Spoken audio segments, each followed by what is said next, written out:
নির্বাচন পেছাবে না আশ্বাস প্রধান উপদেষ্টার, জানালেন আওয়ামী লীগকে নিষিদ্ধ করতে চায় না সরকার, বিচার হবে অপরাধে জড়িতদের।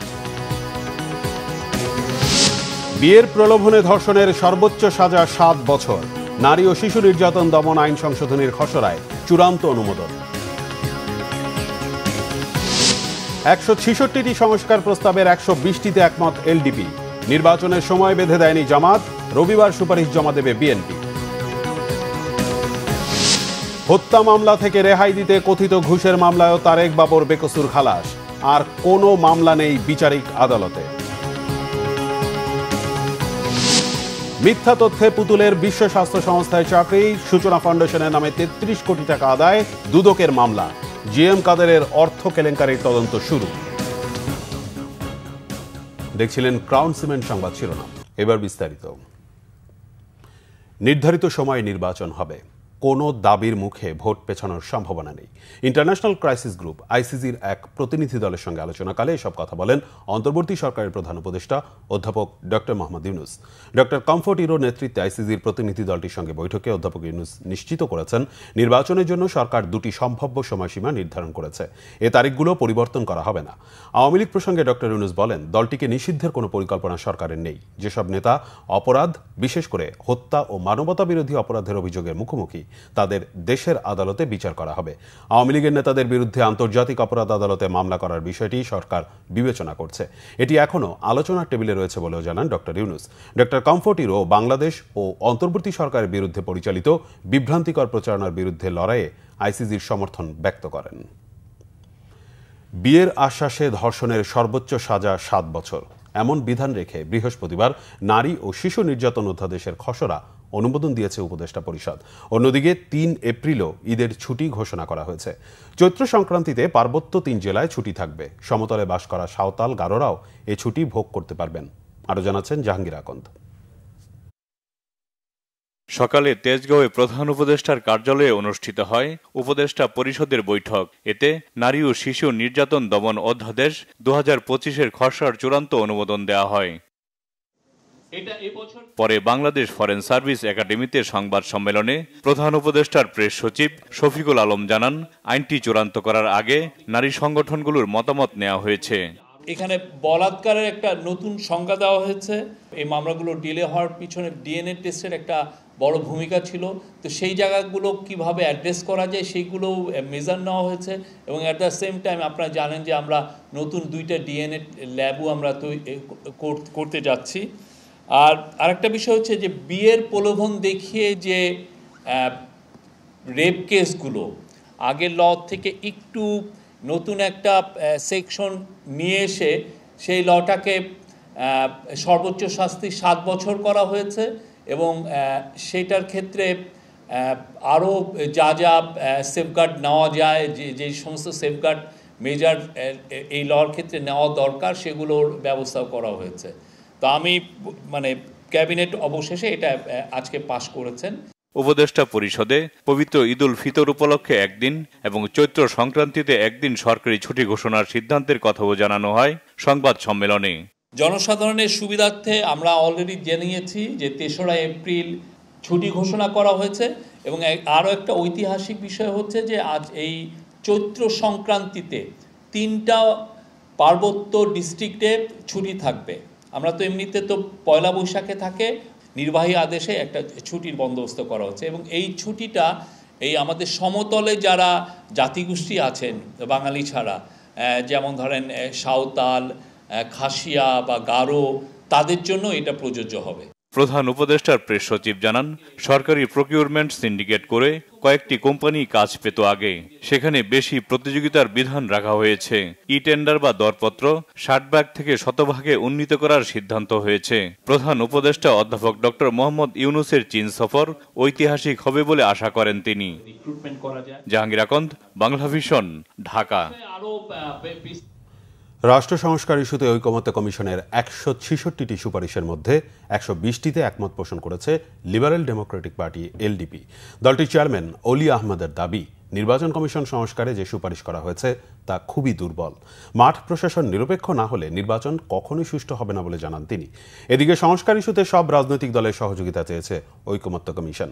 ওবায়দুল্লাহ মামুনের প্রতিবেদন। সংস্কার প্রশ্নে জাতীয় ঐক্যমত্য সৃষ্টির লক্ষ্যে রাজনৈতিক দলগুলোর সঙ্গে ঐক্যমত্য কমিশনের দ্বিতীয় দফায় সংলাপ শুরু হয়েছে। প্রথম দল হিসেবে বৃহস্পতিবার কমিশনে সংলাপে যোগ দেয় লিবারেল ডেমোক্রেটিক পার্টি এলডিপি। জাতীয় সংসদ ভবনের এলডি হলে বেলা ৩টায় শুরু হয় সংলাপ। শুরুতে জুলাই গণঅভ্যুত্থানে শহীদদের স্মরণে দোয়া ও মোনাজাত করা হয়। সংলাপের শুরুতেই কথা বলেন জাতীয় ঐক্যমত্য কমিশনের সহসভাপতি ডক্টর আলী রিয়াজ। সংবিধান, জনপ্রশাসন, নির্বাচন ব্যবস্থা সংস্কার, বিচার বিভাগ এবং দুর্নীতি দমন কমিশন সংস্কারে ঐক্যমত্য কমিশনের ১৬৬টি সুপারিশ নিয়ে নিজেদের অবস্থান তুলে ধরেন কর্নেল অলি আহমেদ। কিছু জায়গায় আমাদের কিছু অবজারভেশন আছে, তারপরে আছেন বিচার বিভাগ। মোট প্রস্তাব ছিল ২৩টি প্রস্তাবের মধ্যে আমরা ২২টিতে একমত হয়েছি। একটা প্রস্তাব আমরা একমত হই নাই। ইসি পুনর্গঠন সহ কয়েকটি বিষয়ে ঐক্যমত্য কমিশনকে আরও সচেতন হওয়ার আহ্বান জানান তিনি। আপনি যতই কিছু চেষ্টা করেন নির্বাচন সুষ্ঠু করতে পারবেন না যদি দুইজন লোক কাজ না করে। একজন হলো ওসি, আরেকজন হলো ইউএনও। নির্বাচন কমিশনের কাগজগুলি খুবই দুর্বল ছিল, এটা আপনাদেরকে আরো অধিকতর দেখা উচিত ছিল। কারণ একজনের পক্ষে বাহির থেকে সেন্টারে দেখা আর ভিতরে কি ঘটছে ওটা জানা ব্যক্তিগত অভিজ্ঞতা। তাদের উচিত ছিল বিভিন্ন সময় রাজনৈতিক দলের সাথে সংলাপ হয়েছে, সংলাপের সব কাগজগুলি সংগ্রহ করা উচিত ছিল। ৩৮টি রাজনৈতিক দলের মধ্যে এ পর্যন্ত ১৬টি দল ১৬৬টি সুপারিশের উপরে নিজেদের মতামত দিয়েছে। কে কি চিন্তা করতেছে দেশ নিয়ে, কে মাল কামাচ্ছে, কে দেশের জন্য কাজ করতেছে, এগুলি একটা দেখার সুযোগ হোক মানুষের। ওবায়দুল্লাহ মামুন, বাংলা ভিশন, ঢাকা। রবিবার ঐকমত্য কমিশনে নিজেদের সংস্কার সুপারিশ জমা দেবে বিএনপি, জানিয়েছেন দলটির স্থায়ী কমিটির সদস্য আমির খসরু মাহমুদ চৌধুরী। গুলশানে সাংবাদিকদের তিনি কথা জানান। সকালে গুলশান কার্যালয়ে বিএনপি মহাসচিব মির্জা ফখরুল ইসলাম আলমগীরের সঙ্গে বৈঠক করেন ইউরোপীয় ইউনিয়ন রাষ্ট্রদূত মাইকেল মিলার। বৈঠক শেষে বিএনপির স্থায়ী কমিটি ও চেয়ারপারসনের ফরেন অ্যাফেয়ার্স অ্যাডভাইজারি কমিটির সদস্য আমির খসরু মাহমুদ চৌধুরী জানান, বর্তমান বাংলাদেশের রাজনৈতিক, অর্থনৈতিক, বৈদেশিক সম্পর্ক অবস্থা নিয়ে দীর্ঘ আলোচনা হয়েছে। সংস্কার কমিশনের ঐকমত্য সৃষ্টির প্রচেষ্টা নিয়ে আলোচনা হয়েছে। জনগণের সমর্থিত সরকার এবং নির্বাচিত সংসদ প্রতিষ্ঠা করার বিষয়ে গুরুত্ব দেওয়া হয়েছে আলোচনায়। আগামী দিনে ইইউর সঙ্গে কিভাবে কাজ করা যায় সেসব বিষয় নিয়েও আলোচনা হয়েছে। নির্বাচন ও সংস্কার ঘিরে প্রাতিষ্ঠানিকতা সহযোগিতা করতে চায় ইইউ।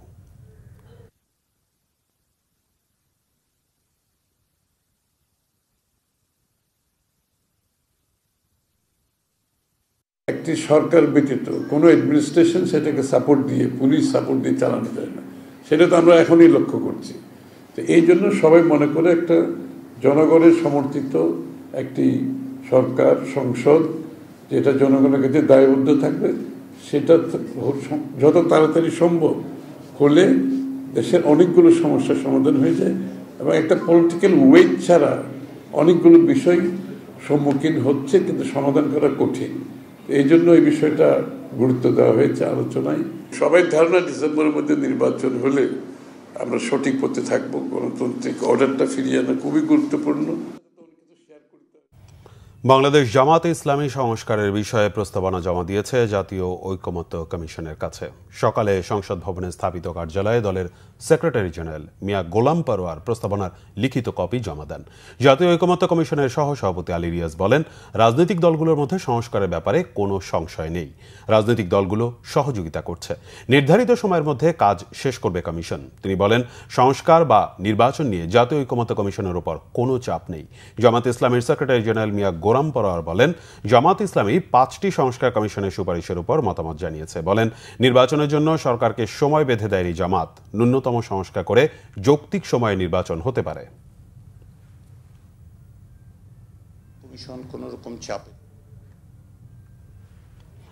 বিভিন্নভাবে সংস্কার বাধাগ্রস্ত করা হচ্ছে অভিযোগ করেছেন সংবিধান সংস্কার কমিশনের প্রধান অধ্যাপক আলী রিয়াজ। নির্বাচন না দিয়ে সংস্কার চলতে থাকলে দেশে বিরাজনীতিকরণ শুরু হতে পারে বলে আশঙ্কা অধ্যাপক দিলারা চৌধুরীর। নির্বাচন ও সংস্কার পরস্পর বিরোধী নয় মন্তব্য করে যৌক্তিক সংস্কার করে নির্বাচন দেওয়ার তাগিদ দেন বক্তারা। রাষ্ট্র সংস্কারে রাজনৈতিক ঐকমত্য ও নাগরিক ভাবনা নিয়ে বৃহস্পতিবার রাজধানীর সিডাপে সুশাসনের জন্য নাগরিক সুজনের গোলটেবিল আলোচনায় তারা এ তাগিদ দেন। বলেন, দেশের বিরাজমান সংবিধান প্রধানমন্ত্রীকে একচ্ছত্র ক্ষমতা দিয়েছে। এ কারণেই গত 16 বছর দেশে স্বৈরতন্ত্র প্রতিষ্ঠিত হয়েছিল উল্লেখ করে বক্তারা বলেন, রাষ্ট্র ক্ষমতায় ভারসাম্য আনা ও জবাবদিহিমূলক দেশ গঠনে সংস্কার জরুরি। অপরাধীদের বিচার, নির্বাচন ও সংস্কার একই সাথে সম্পন্নের উপর জোর দেন বক্তারা। সংবিধান সংস্কারে প্রজাতন্ত্রের স্থলে জনগণতন্ত্র প্রতিস্থাপনের নামে অহেতুক বিতর্ক সৃষ্টি না করার পরামর্শ দেন কয়েক বক্তা।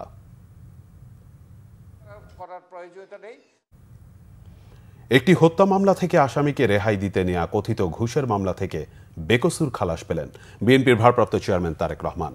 তিনি ছাড়াও বেকসুর খালাস পেয়েছেন সাবেক স্বরাষ্ট্র প্রতিমন্ত্রী লুৎফুজ্জামান বাবর সহ মোট 8 জন। বৃহস্পতিবার বিশেষ জজ আদালত 3-এর বিচারক এই রায় ঘোষণা করেন। এর ফলে বিচারিক আদালতে তারেক রহমান ও বাবরের বিরুদ্ধে আর কোনো মামলা নেই বলে জানিয়েছেন বিএনপির আইনজীবীরা। মামলার অভিযোগপত্রে বলা হয়েছে, বসুন্ধরা গ্রুপের পরিচালক ইঞ্জিনিয়ার সাব্বির হত্যা মামলার আসামি সাফিয়াত সোবহান সানবীরকে দায়মুক্তির উদ্দেশ্যে 21 কোটি টাকা ঘুষ গ্রহণ করা হয়। এতে 1-11 সময় বাদী হয়ে মামলা করে দুর্নীতি দমন কমিশন। বিএনপির আইনজীবীরা জানান, আসামিদের বিপক্ষে কোনো সাক্ষ্য প্রমাণ উপস্থাপন করতে পারেনি দুদক।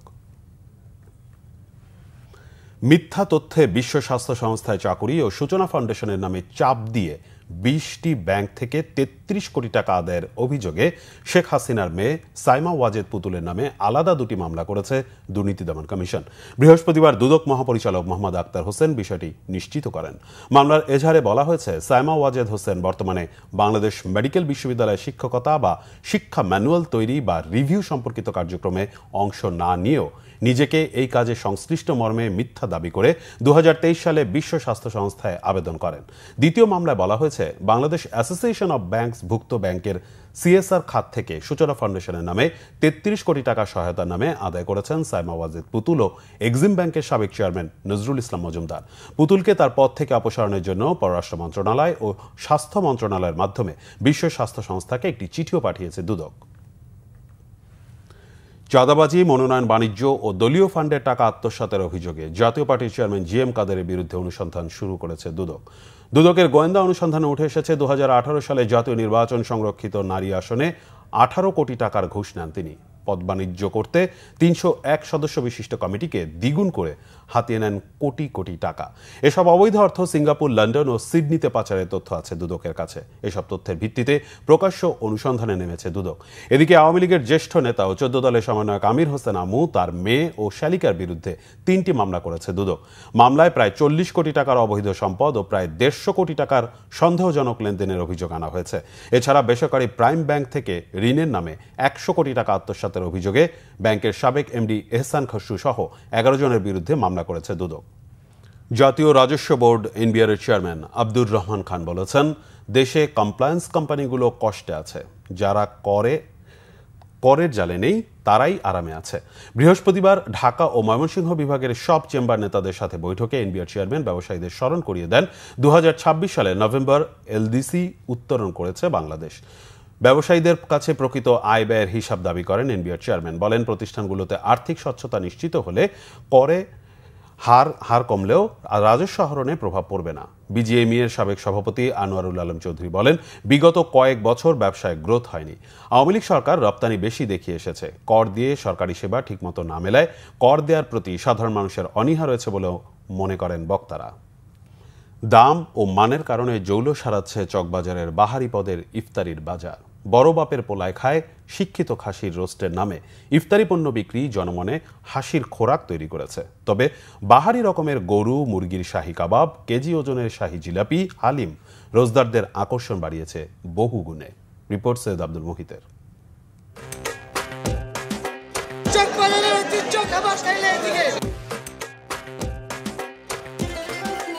এই যে যাদের মুখে হাসি তারাই খাবেন শিক্ষিত খাসি।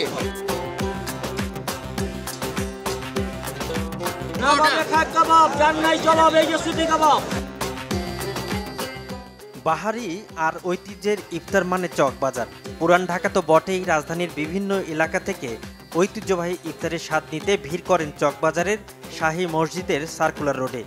খাইলে রাজা না খাইলে প্রজা। 15 রোজা পার হতে চলল, অথচ চকবাজারে নেই সেই চিরচেনা ভিড়। যারা ইফতার কিনতে এসেছেন বেশিরভাগই আশপাশে। সবসময় শুনছি চকবাজারে নাকি ভালো ইফতার পাওয়া যায়, ইফতারের জন্য ফেমাস, এই জন্য আসলাম। হালিমের বাজারে আমার মনে হয় এর চেয়ে টেস্টি হালিম আর খাওয়া যায় না। আর খুব ভালো লাগছে হালিম, প্রায় নেই। আমি ওই কোয়েল পাখির এই চিকেনটা চাচ্ছিলাম আর ওই চিকেনটার জন্য আনছি।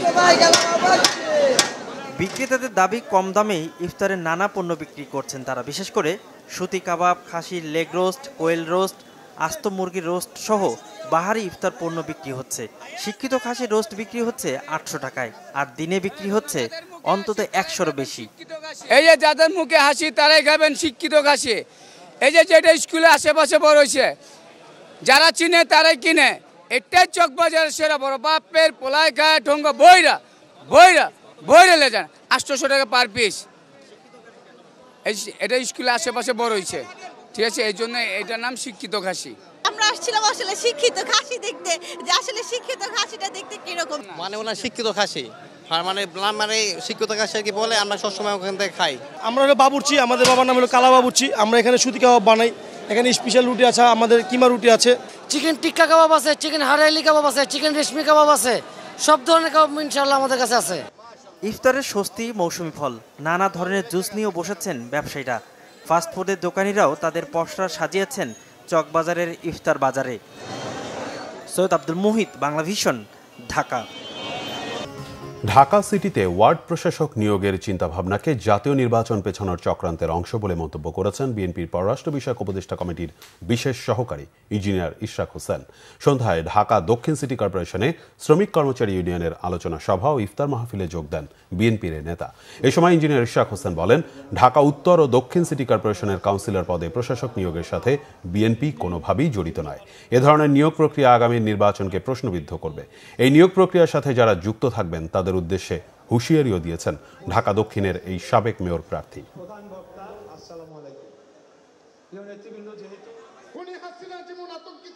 ইদানিং একটি কথা শুনতে পাচ্ছি যে দক্ষিণ সিটি, উত্তর সিটিতে কাউন্সিলর পদে প্রশাসক নিয়োগ দেওয়া হবে। তো এই বিষয়ে আমি যতটুকু জানি, আমাদের প্রধান বক্তা ওনারা পার্টির সিদ্ধান্ত আরও স্পষ্টভাবে ভবিষ্যতে তুলে ধরবেন। আমার জানা মতে যে এই প্রক্রিয়ার সাথে বাংলাদেশ জাতীয়তাবাদী দলের কেন্দ্রীয়ভাবে কোনো সিদ্ধান্ত এখন নাই, এবং এই প্রক্রিয়ার সাথে যারা যুক্ত হবেন তারা কিন্তু আসলে দলের বিপক্ষে অবস্থান করবেন বলে আমরা ধরে নিতে হবে। ধর্ষণের প্রতিটি ঘটনার সুষ্ঠু তদন্তের পাশাপাশি দ্রুত বিচার এবং সর্বোচ্চ শাস্তি নিশ্চিত করতে সংশোধিত আইনের দ্রুত বাস্তবায়ন চেয়েছেন জাতীয় নাগরিক পার্টির আহ্বায়ক নাহিদ ইসলাম। বিচারহীনতার সংস্কৃতির কারণেই দেশে ধর্ষণের মতো ভয়াবহ অপরাধ বাড়ছে বলেও মন্তব্য করেন তিনি। পটুয়াখালীতে ধর্ষণের শিকার কলেজ ছাত্রী ও তার পরিবারের খোঁজখবর নিতে গিয়ে নাহিদ এ দাবি জানান। পটুয়াখালী মেডিকেল কলেজ হাসপাতালে চিকিৎসাধীন ভুক্তভোগীর খোঁজখবর নেন জাতীয় নাগরিক পার্টির আহ্বায়ক। পরে পটুয়াখালীর জেলা প্রশাসক ও পুলিশ সুপারের সাথে মতবিনিময় শেষে সাংবাদিকদের সাথে কথা বলেন তিনি। এনসিপির মুখ্য সংগঠক হাসনান মাসুদ, জ্যেষ্ঠ যুগ্ম সদস্য সচিব ডাক্তার তাসনিম জারা, যুগ্ম সদস্য সচিব মুজাহিদুল ইসলাম, গণতান্ত্রিক ছাত্র সংসদের কেন্দ্রীয় কমিটির সদস্য সচিব জাহিদ আহসান সহ অন্যরা এ সময় তার সাথে ছিলেন। পথ পেরিয়ে পরিবারের সাথে ইফতার করতে অনেকেই ছোটেন নিজ গন্তব্যে, তবে পথই যাদের ঘর তাদের ছুটে চলার নেই তারা। কেউ কিছু দিলে সেটি দিয়েই সারতে হয় ইফতার, তা না হলে নিজের সামর্থ্য অনুযায়ী ছোলা মুড়ি কিংবা ভাত দিয়েই ইফতার করেন অনেকে। পথে থাকা অসহায় মানুষের ইফতারের খবর জানাচ্ছেন মামুন আব্দুল্লাহ। 3 সন্তানের জননী আমেনা খাতুন বাসা ভাড়া দিতে না পারায় বাড়িওয়ালা বের করে দেন। এখন রাস্তার ফুটপাতই তার ঘর। মাথা গোজার ঠাঁই না থাকলেও সন্তানদের নিয়ে থাকেন বেশ দুশ্চিন্তায়। সারা বছরই যার রোজা, তার নতুন করে ইফতার নিয়ে নেই ব্যস্ততা, কারণ তার বিশ্বাস কেউ না কেউ দিয়ে যাবে ইফতার। মানে জেনে থাকতাম এন থেকে বাইর করে দিচ্ছে রুমের থেকে, এই কারণে এই রাস্তায় এসেছি। যদি পাই ভাগ্যতা তাহলে ইফতার করি, নাইলে পারি না, পানি দিয়ে করি, কি করবো। তার মতো আরেক অভাগা ইসহাকুল মিয়া। লিভার জটিলতায় স্ত্রী মারা যাওয়ার পর 2 সন্তান নিয়ে ভেসে বেড়াচ্ছেন রাস্তায় রাস্তায়। ইফতারিতে কিছু না কিছু পেলেও সাহারিতে তেমন কিছু জোটে না। সন্তানদের নিয়ে তাই পথ চেয়ে থাকতে হয় তার মতো ফুটপাতে থাকা অসংখ্য মানুষকে। কষ্ট তো এটি মানে বাচ্চা কাচ্চারা খাইতে একটু কষ্ট করে, এরপর আমরা আমি রোজা রাখলাম, সেই টাইমে খাওয়ানোর কারণে রোজাটা রাখতে পারি না। তাকেও মসজিদের তো ইফতারি দেয়, এন তেন আমরা খাই আর কি। রুম ভাড়ার লাগে বারোওয়ালা মনে করেন বাইর করে দিছে ভাই, বউ বাচ্চা পোলা বানলে রাস্তায় নামছি, কি করা, খুব সংকট অবস্থা ভাই। 3 বেলার জায়গায় 1 বেলা খাইতে খুব কষ্ট হয়ে যায়। বাসায় তাহলে ভাত খাই, আর না হয় মুড়ি টুড়ি নিয়ে বানাই, বেগুনি আলু সব কিনে নিতে হয়, বানায় খাই। পড়ার জিনিস তো খাওয়াই হয় না, তাও ইত্যাদি কিনাই লাগে, তা ওখানে দেয়, মসজিদ ঘরে দেয়, ওই মসজিদ ঘরে দেয়। ইফতারি করে এখানে কি ওখানে মানে রাস্তাঘাটে আর কি, বাসা বাড়ি নাই তো, রাস্তায় ঘুমাই, রাস্তায় থাকি। সেরই তো প্রশ্ন হয় না। ইফতারের সময় যে আমাদের ভালো কাজের হোটেল নামে একটা আছে, উনি সবাই প্রত্যেক দিন এসে ইফতারি দিয়ে যায়। ইফতারি যে দেয়, অনেক মানুষ দিয়ে যায় ইফতারি, বিরিয়ানি দেয়, খিচুড়ি দেয়, মুড়ি দেয়, বুট দেয়, ওলাই খায়। আমার স্বামী প্রতিবন্ধী। ইফতারের আগে যখন সবাই পরিবারের সাথে ইফতার করতে দ্রুত গতিতে ছুটে চলেন, তখন রাস্তাতেই থেকে যান এসব অসহায় মানুষ।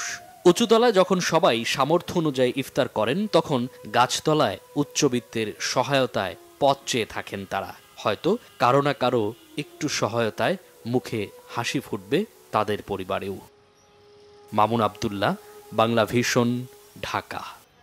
চট্টগ্রামে বেশ জমেছে শেষ দিকের ঈদ কেনাকাটা। বাহারি নানা পোশাকে ঠাসা বিপণী বিতানগুলো, বেদম ভিড় ক্রেতাদের। বাজারে দিনরাতের ব্যবধান কমে গেছে। ভারতকে হটিয়ে ঈদ বাজারে দাপট দেশীয় ও পাকিস্তানি কাপড়ের। চট্টগ্রাম থেকে নাসির উদ্দিনের রিপোর্ট, ক্যামেরায় সাইফুল ইসলাম। ঈদে নতুন পোশাকে সাজতে সব বয়সী মানুষের স্রোত এখন বিভিন্ন শপিং মলের দিকে। আড়ম্বর পরিবেশে ঈদের কেনাকাটা করছেন সবাই। চট্টগ্রাম মহানগরীর বড় বিপণী কেন্দ্র Teribazar, mini super, central plaza, new market সহ সবখানেই বেজায় ভিড়। নারীরা কিনছেন শাড়ি, 3 পিস, তার সাথে মিলিয়ে জুতো।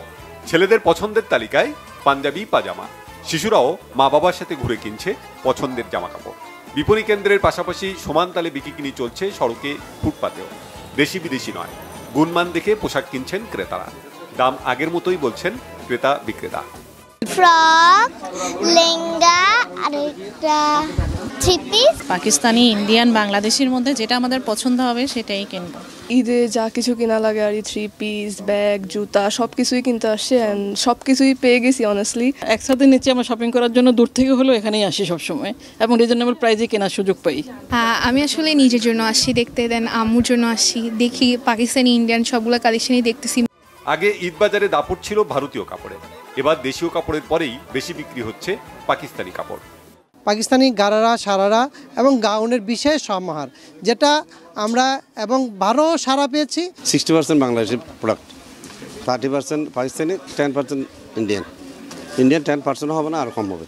বিশেষ করে বাচ্চাদের শপিং এখন পুরোপুরি প্রায় শেষের দিকে, আমরা সেই আইটেমগুলোই বেশি সেল করতেছি। এদিকে মার্কেটের নিরাপত্তা ব্যবস্থায় সন্তোষ প্রকাশ করেছেন ব্যবসায়ী নেতারা। তাদের দাবি, বাংলাদেশের কাপড়ের মান ভারত পাকিস্তানের থেকেও ভালো। ঈদ আসলে আমরা নিজস্ব সিকিউরিটি নিয়োগ করি। আমরা এই যে সিএমপি কমিশনারের পক্ষ থেকে এবং কোতোয়ালি থানার পক্ষ থেকে আমাদেরকে পর্যাপ্ত পরিমাণ নিরাপত্তা দেন। আর আমাদের বাংলাদেশের প্রোডাক্ট এখন ইন্ডিয়ার প্রোডাক্ট থেকে হার মানাবে। এখন আমরা প্রতিটা দোকানে যেই এই যে বাংলাদেশে যে আমাদের মালগুলো আমরা দেখতে পাচ্ছি, সেটা পাকিস্তানের চেয়েও কম না, এবং ইন্ডিয়ার মাল থেকে সেটা কম না। ঈদ উপলক্ষে চট্টগ্রামে বেচাকেনা 3000 কোটি টাকা ছাড়িয়ে যায়। এবার লক্ষ্যমাত্রা ছাড়িয়ে যাওয়ার আশা ব্যবসায়ীদের। Bangla vision news desk. সংবাদ শেষ করব ক্রাউন সিমেন্ট শিরোনামগুলো আরেকবার জানিয়ে। নির্বাচন পেছাবে না, আশ্বাস প্রধান উপদেষ্টার। জানালেন, আওয়ামী লীগকে নিষিদ্ধ করতে চায় না সরকার, বিচার হবে অপরাধে জড়িতদের। বিয়ের প্রলোভনে ধর্ষণের সর্বোচ্চ সাজা 7 বছর। নারী ও শিশু নির্যাতন দমন আইন সংশোধনের খসড়ায় চূড়ান্ত অনুমোদন। 166টি সংস্কার প্রস্তাবের 120টিতে একমত এলডিপি। নির্বাচনের সময় বেঁধে দেয়নি জামাত, রবিবার সুপারিশ জমা দেবে বিএনপি। হত্যা মামলা থেকে রেহাই দিতে কথিত ঘুষের মামলায়ও তারেক বাবর বেকসুর খালাস, আর কোনো মামলা নেই বিচারিক আদালতে। মিথ্যা তথ্যে পুতুলের বিশ্ব স্বাস্থ্য সংস্থায় চাকরি, সূচনা ফাউন্ডেশনের নামে 33 কোটি টাকা আদায়, দুদকের মামলা। জিএম কাদেরের অর্থ কেলেঙ্কারির তদন্ত শুরু। এই ছিল এখনকার মতো। পরের সংবাদ সকাল 7:30টায়। ধন্যবাদ।